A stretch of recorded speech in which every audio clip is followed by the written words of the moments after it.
Hello, Sune here, and this is day one of your 21-day supercharge your self-care.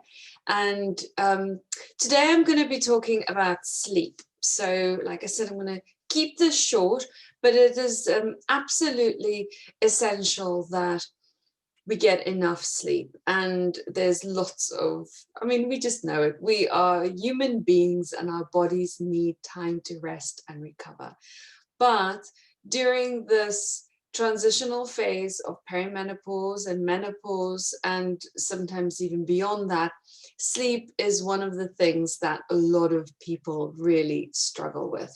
So it may be that it's difficult for you to fall asleep, or that you wake up around 2 or 3 o'clock in the morning and can't fall back asleep for a couple of hours, or that you wake up because of night sweats and your bed is soaking. And all of this can be very distressing, especially if you know you've got an important day the following day and there's lots of things you need to do. But also, if that happens consecutively, it can be, sleep deprivation doesn't do anyone any favors, and anyone who's had a baby and know what that feels like to have those weeks and weeks of, sometimes years of broken sleep, and how detrimental that is to your physical health and also to your mental health.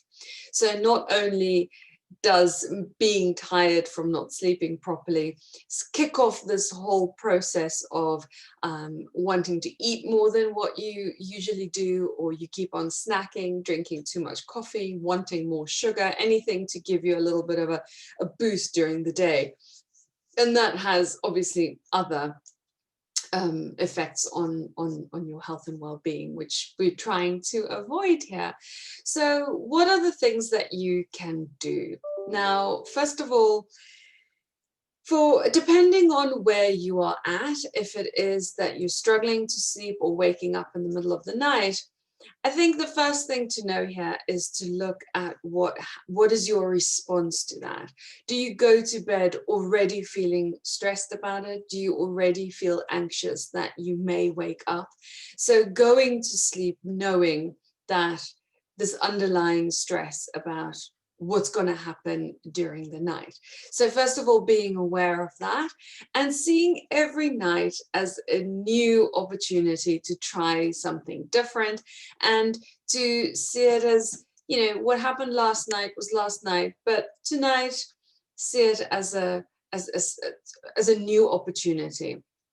So noticing that stress response and anxiety around the thought of waking up or not sleeping the whole night through.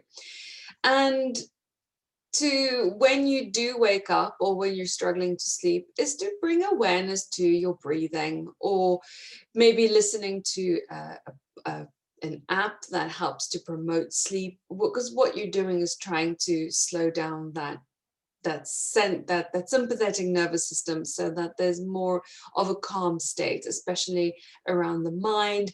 And if you've been ruminating or thinking too much or planning, the mind is still busy and the body still wants to go to sleep. So listening to an app is a very good way, and not being hard on yourself and fighting it, because the more you fight it, the more of a struggle this becomes.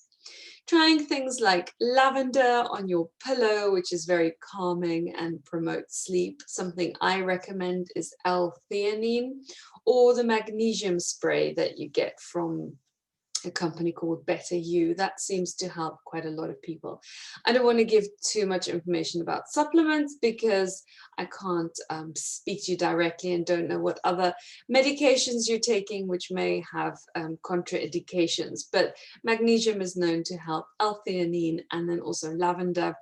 And, looking at some herbals that you can take to help with that promote sleep is one way to do. But also, looking at the environment where you're sleeping. Is the room dark enough? Are you sleeping with an eye mask? I sleep with an eye mask every night. Do you grind your teeth? Do you need to go and see the dentist about maybe getting a mouth guard so you're not grinding your teeth? Is a noise bothering you?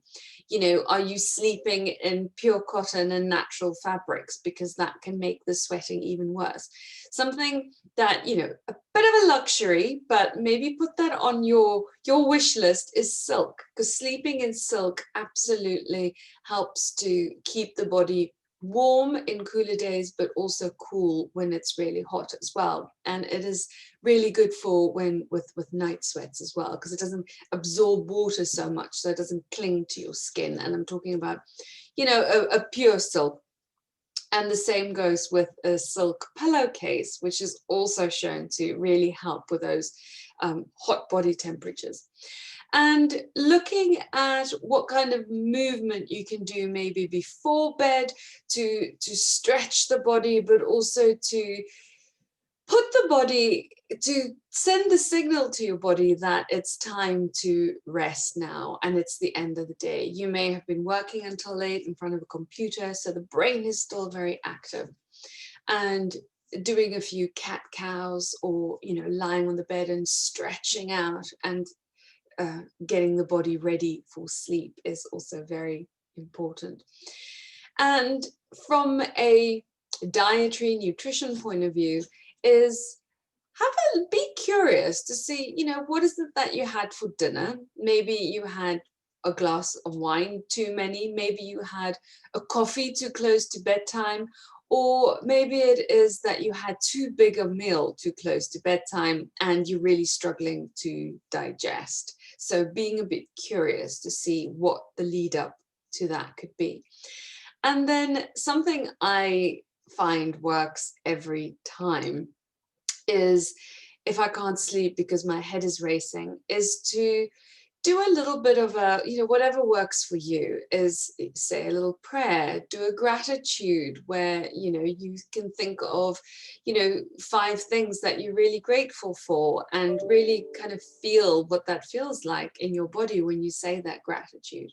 That all really helps with falling asleep as well. But it is that, you know, the hormones are changing, and it can really affect the way that you sleep. And lastly, but not least, is to, now I've forgotten what I wanted to say, but oh yes, this is so important, is listen to your body. When you are tired, maybe go to bed earlier, you know, read a book. And if it is that your sleep is disturbed and you're working from home, which a lot of us have been doing and some are still doing, and if it is available to you, please listen to your body and honor that fatigue and tiredness and have a nap. I'm not talking 30 minutes getting cozy under a duvet, you know, doing something that can just recharge your batteries. And that may be sitting in a chair and closing your eyes for 20 minutes. You don't even have to sleep, just resting and using that time to bring awareness to your breath, noticing when your mind is wandering and bringing your awareness back to the breath. So I hope that helps, and let me know how you've applied any one of these things. Please don't think that you have to go and do all of it.